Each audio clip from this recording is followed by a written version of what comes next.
The air crackled with tension. All eyes were on Cassandra Ventura. A hush fell over the courtroom as she took the stand. The weight of the moment was palpable. Ventura, Diddy's ex-girlfriend, was the prosecution's key witness. Her testimony could make or break the case. This was her chance to be heard, to finally tell her story. Ventura's voice was barely a whisper. She spoke of a relationship marred by fear and control. Her testimony painted a disturbing picture of Sean Diddy Combs. Gone was the charming music mogul. In his place stood a man accused of monstrous acts. Ventura's words hit like a punch to the gut. The courtroom listened, captivated and horrified. This trial was about more than just legal charges. It was about power, control, and the abuse of both. Ventura's courage in coming forward was undeniable. She was risking everything, her reputation, her safety, but she was determined to seek justice. Ventura's testimony centered around disturbing events called freak-offs. These gatherings, she alleged, were far from the glamorous parties one might expect. They were, she claimed, scenes of coercion and abuse. Ventura described feeling pressured to participate. She feared the consequences if she refused. The courtroom listened intently as Ventura recounted her experiences. She spoke of feeling nervous and confused, trapped in a situation she felt powerless to escape. She alleged that Combs would become violent. "He would bash on my head, knock me over," she stated, her voice trembling. The details were graphic, the imagery disturbing. The prosecution used Ventura's testimony to paint a picture of a systematic pattern of abuse.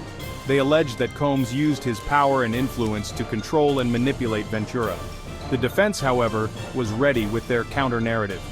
They would argue that Ventura was a willing participant, that she benefited from her relationship with Combs. The prosecution was building a case of racketeering. They alleged that Combs's staff and associates were complicit in his crimes. They presented evidence linking them to drug trafficking, SA work, and gun violence. Their strategy was clear: to show that Combs was not just a flawed individual, but the head of a criminal enterprise. The defense, on the other hand, aimed to discredit Ventura. They planned to portray her as an unreliable witness, someone with a vendetta against Combs. They would highlight any inconsistencies in her story. Their goal was to sow seeds of doubt in the minds of the jury.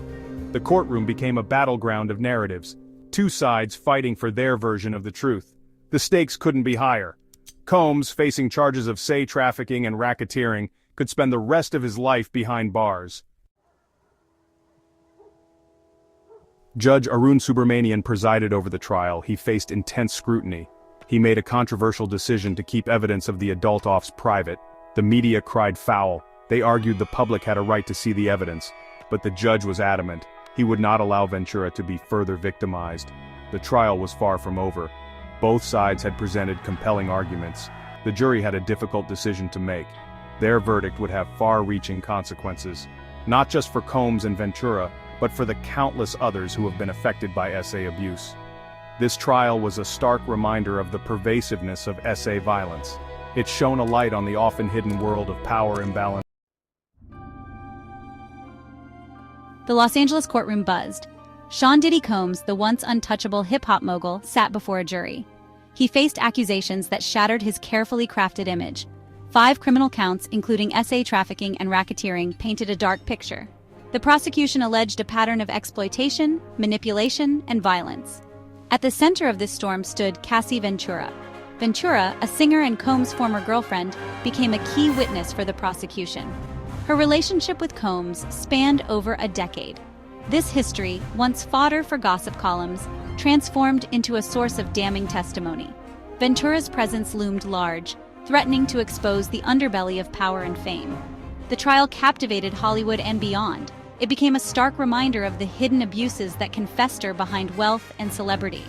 The courtroom transformed into a battleground. The prosecution sought justice for the alleged victims. The defense fought to salvage the reputation of a fallen icon. As the trial unfolded, one thing became clear: the stakes were incredibly high. Combs' freedom hung in the balance. The potential ramifications of the verdict extended far beyond the courtroom walls. This case threatened to reshape the entertainment industry's landscape, prompting a reckoning with long-ignored abuses of power. The world watched, waiting to see if justice would be served. Cassie Ventura's testimony sent shockwaves through the courtroom. Her voice, though measured, carried the weight of years of alleged abuse. She detailed a pattern of manipulation and coercion. She spoke of the freak-offs, illegal drug-fueled parties where, according to her, Combs would orchestrate adult encounters with paid SA workers. Ventura alleged that Combs used his power and influence to control her. She described an environment of fear and intimidation. According to her, saying no was not an option. Ventura's testimony painted a harrowing picture of a toxic relationship.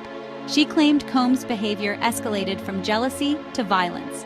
One incident, recounted in chilling detail, involved a confrontation at a Los Angeles hotel in 2016. Ventura testified that Combs, in a drug-fueled rage, physically assaulted her. She claimed he dragged her back into a room against her will. Her words, delivered with a chilling calmness, left an indelible mark on the courtroom. The jury listened intently, absorbing the gravity of her accusations. Ventura's testimony provided a human face to the charges against Combs. Her story, raw and emotional, chipped away at the facade of the music mogul. If Ventura's testimony shook the courtroom, the security video shown next sent tremors through it. The grainy footage, captured by a camera at the Los Angeles hotel in 2016, corroborated Ventura's account. It showed Combs, in a rage, confronting Ventura. The video showed him grabbing her forcefully. He then dragged her down a hallway. The silence in the courtroom was palpable. The jurors, visibly shaken, watched the events unfold on the screen. The defense's attempts to explain away the video as a misunderstanding fell flat. The images spoke for themselves, offering a disturbing glimpse into Combs' alleged behavior. The prosecution argued that the video provided undeniable evidence of Combs' violent tendencies. They claimed it supported Ventura's allegations of abuse and coercion. The video became a turning point in the trial. It shattered any lingering doubts about the veracity of Ventura's testimony. The impact of the video extended beyond the courtroom. It played on a loop on news channels, sparking outrage and disbelief. The public, once enamored by Combs' charisma, now grappled with the disturbing image of a man capable of such violence. Combs faces a litany of charges: racketeering conspiracy, SA trafficking, and transportation for adult work. The prosecution, in their opening statements, portrayed him as a master manipulator. They argued he used his power and wealth to coerce women into adult acts. The defense countered, painting Combs as a flawed man but not a criminal. They claimed any adult encounters were consensual.